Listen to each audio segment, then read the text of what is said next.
যেন এতিয়া হাৰ মানিছে অনা অসমীয়াই অৰ্থাৎ বহিৰাগতৰ বিৰুদ্ধে কৰা প্ৰতিবাদৰ আজি হৈছে দ্বিতীয়টো দিন আৰু আজিও শিৱসাগৰৰ ৰাজপথ উত্তাল কৰি ৰাখিছে। আজিও শিৱসাগৰত ৩০টাকৈ জাতীয় দল সংগঠন ওলাই আহিছে, স্বতঃস্ফূৰ্তভাৱে ওলাই আহিছে জনতা আৰু প্ৰতিবাদ সাব্যস্ত কৰা হৈছে বহিৰাগতৰ বিৰুদ্ধে। আমি দৃশ্যাংশ পোনপটীয়াকৈ এই মুহূৰ্তত লৈ আনিছো। শিৱসাগৰত আজি হৈছে প্ৰতিবাদৰ দ্বিতীয়টো দিন, অনা অসমীয়া তথা বহিৰাগতৰ বিৰুদ্ধে প্ৰতিবাদৰ আজি দ্বিতীয়টো দিন আৰু আজিও শিৱসাগৰৰ ৰাজপথলৈ ওলাই আহিছে শ শ জনতা। দৃশ্যাংশ আমি দেখুৱাইছো এই মুহূৰ্তত ৩০টাকৈ প্ৰতিবাদী দল সংগঠনে প্ৰতিবাদ সাব্যস্ত কৰিছে বহিৰাগত বনিয়াৰ বিৰুদ্ধে। কালিৰে পৰা প্ৰতিবাদ সাব্যস্ত কৰা হৈছিল আৰু কৰবাত নহয় কৰবাত যেন খিলঞ্জীয়াৰ সেই প্ৰতিবাদত হাৰ মানিবলগীয়া হৈছে বহিৰাগতই, কিয়নো আজি শিৱসাগৰ জিলাৰ প্ৰত্যেকটো অনা অসমীয়াৰ ব্যৱসায়িক প্ৰতিষ্ঠান বন্ধ আছে। আটাইবোৰ অনা অসমীয়াৰ ব্যৱসায়িক প্ৰতিষ্ঠানবোৰ আজিও বন্ধ কৰি ৰাখিবলগীয়া হৈছে আৰু বন্ধ হৈ আছে অনা অসমীয়া ব্যৱসায়িক প্ৰতিষ্ঠান আৰু শিৱসাগৰত দ্বিতীয় দিনৰ প্ৰতিবাদ অব্যাহত আছে। কালিৰে পৰা প্ৰতিবাদৰ আৰম্ভ হৈছিল।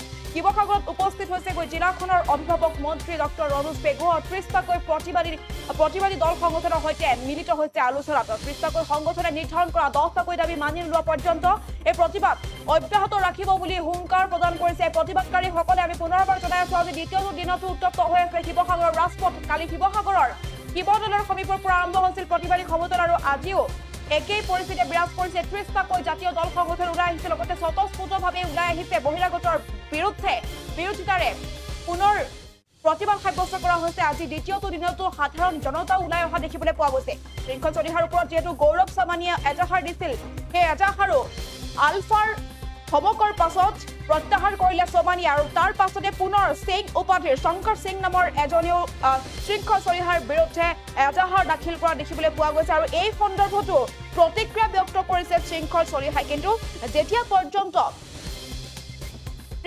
শৃংখল চলিহাই বৰ্তমানো আচলতে পৰিস্থিতি উত্তপ্ত কৰি ৰখা দেখিবলৈ পোৱা গৈছে। দৃশ্যাংশ আমি দেখুৱাই আছো এই মুহূৰ্তত বন্ধ হৈ পৰিছে অনা অসমীয়াৰ ব্যৱসায়িক প্ৰতিষ্ঠান। যেতিয়ালৈকে ৩০টাকৈ জাতীয় দল সংগঠনে নিৰ্ধাৰণ কৰি দিয়া 10টাকৈ দাবী মানি লোৱা নহয় সেই পৰ্যন্ত প্ৰতিবাদ অব্যাহত ৰখাৰ হুংকাৰ প্ৰদান কৰিছে প্ৰতিবাদকাৰীয়ে। কিয়নো এই প্ৰতিবাদৰ আৰম্ভ হৈছিল আচলতে সেই পাঞ্জা খেলুৱৈগৰাকীৰ পৰা। ৰাষ্ট্ৰীয় পদক বিজয়ী সেই পাঞ্জা খেলুৱৈগৰাকীক অকাৰণে বৰ্বৰ আক্ৰমণ চলাইছিল বহিৰাগতই, অনা অসমীয়াই চলাইছিল নিৰ্যাতন আৰু আচলতে চিকিৎসাধীন অৱস্থাত থাকিবলগীয়া হৈছিলে ডিবি নামৰ সেই পাঞ্জা খেলুৱৈগৰাকী। মাত্ৰ ১৭ বছৰীয়া পাঞ্জা খেলুৱৈগৰাকীক ৰাজপথৰ মাজতে বৰ্বৰভাৱে আক্ৰমণ কৰা হৈছিল আৰু তাৰ পাছৰে পৰা এই প্ৰতিবাদৰ আচলতে আৰম্ভ হৈছিল। তাৰ পাছৰে পৰা বহিৰাগতৰ দমফালি অসমত নচৰিব বুলি এনেদৰে জাতীয় দল সংগঠন ওলাই আহিছিল আৰু কালি শিৱসাগৰৰ শিৱদৌলৰ সমীপৰ পৰা প্ৰতিবাদী সমদল উলিওৱা হৈছিল। স্বতঃস্ফূৰ্তভাৱে শ শ জনতা ওলাই আহিছিল, ৩০টাকৈ জাতীয় দল সংগঠন ওলাই আহিছিল আৰু সেই প্ৰতিবাদৰে আজি হৈছে দ্বিতীয়টো দিন আৰু আজিও শিৱসাগৰৰ ৰাজপথ উত্তাল হৈ আছে আৰু খিলঞ্জীয়াৰ এই প্ৰতিবাদত কিছু পৰিমাণে হলেও আচলতে অনা অসমীয়াই যেন হাৰ মানিছে, কিয়নো আজি শিৱসাগৰত থকা অনা অসমীয়াৰ যিসমূহ প্ৰতিষ্ঠান আছে ব্যৱসায়িক প্ৰতিষ্ঠান আজি বন্ধ ৰখা হৈছে আৰু লগতে শৃংখল চলিহাৰ বিৰুদ্ধে দুবাৰকৈ এজাহাৰ দাখিল কৰা হ'ল। প্ৰথমবাৰ কৰিলে গৌৰৱ চমানিয়া আৰু তাৰ পাছতে শংকৰ সিং নামৰ এজনে ভৰলুমুখ আৰক্ষী থানাত গোচৰ ৰুজু কৰা দেখিবলৈ পোৱা গ'ল। কিন্তু তাৰ সেই সন্দৰ্ভতো এতিয়া শৃংখল চলিহাই প্ৰতিক্ৰিয়া ব্যক্ত কৰা দেখিবলৈ পোৱা গৈছে। কি ক'লে শৃংখল চলিহাই সেই ভাষ্য আমি এই মুহূৰ্তত শুনাই লৈছো। এইটো অসমৰ থলগিৰি খিলঞ্জীয়া জনগণৰ স্বতঃস্ফূৰ্ত জাগৰণৰ জয়। এই জয় প্ৰত্যেক দল সংগঠনৰ জয়। এই জয় অসমৰ খিলঞ্জীয়া শিৱসাগৰ থলগিৰি জনতাৰ জয়। আৰু এইবোৰ গৌৰৱ চুমালিয়ানে এইবোৰ পাৰৰ কলিজা লৈ আমাৰ লগত যুদ্ধ কৰিব আহে। পাৰৰ কলিজা লৈ আমাৰ লগত যুদ্ধ কৰিব আহিলে নহ'বতো। আমি ইয়াত থলগিৰি মানুহ হয়, আমি খিলঞ্জীয়া মানুহ হয়, শৌৰ্য বিজয় মহিয়ান আমি এটা জাতি হয়, ১৭ বাৰ মোগল পৰাস্ত কৰা আমি এটা জাতি হয় আৰু আমি আৰু গৌৰৱ চুমালিয়ালে আৰু ভয় কৰিবলৈ আছে। আৰু এতিয়াও মই আজি হিমন্ত বিশ্ব শৰ্মাক এটা প্ৰশ্ন সুধিছো, যদি মই আজি ৰাজস্থানত এজন ৰাজস্থানী মানুহৰ বিৰুদ্ধে FIR দিওঁ, মোক ৰাজস্থান পুলিচে 2টা PSO দিব নি?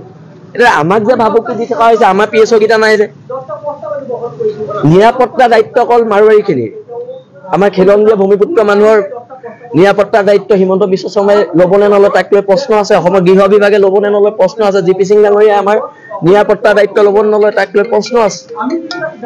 আমি যুঁজৰ কুকুৰা যুঁজতে মৰি যাম, কিন্তু সংগ্ৰামৰ যি ধাৰা এই ধাৰা অব্যাহত থাকিব। আচ্ছা, শিৱসাগৰ জিলাৰ থলগিৰি জনতাৰ স্থিতি স্পষ্ট।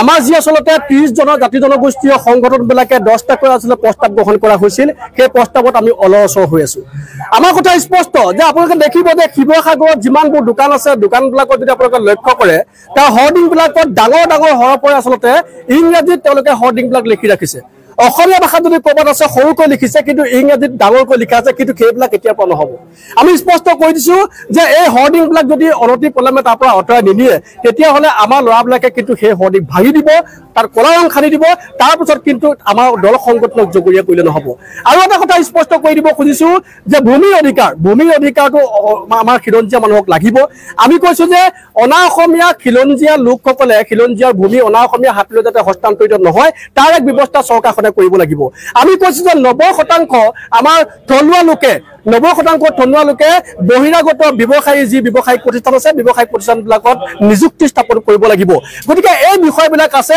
আলোচনা যিয়ে নহওক আজি শিক্ষামন্ত্ৰী ডাঙৰীয়া শিৱসাগৰ জিলাৰ অভিভাৱক মন্ত্ৰী ডাঙৰীয়া আমাৰ মাজলৈ আহিছে কিন্তু আলোচনা যিয়ে নহওক আলোচনা যাৰ লগতেই নহওক আমাৰ যি দাবী আমাৰ যি প্ৰস্তাৱ আমাৰ যি সিদ্ধান্ত খিলঞ্জীয়া ৰাইজৰ অস্তিত্ব ৰক্ষাৰ ক্ষেত্ৰত যি সিদ্ধান্ত অসমীয়া প্ৰভুত্ব ৰক্ষাৰ ক্ষেত্ৰত যি সিদ্ধান্ত এই সিদ্ধান্তত আমি অলসৰ হৈ আছো দৃঢ় হৈ আছো যিকোনো আলোচনাৰ উত্তৰ মাত্ৰ এটাই হ'ব লাগিব সেইটো হ'ল অসমীয়াৰ প্ৰভুত্ব এইটো অসমৰ থলগিৰি খিলঞ্জীয়া জনগণৰ স্বতঃস্ফূৰ্ত জাগৰণ যিকোনো খবৰৰ বাবে যোগাযোগ কৰক 7099017330 অথবা 7099017990 নম্বৰ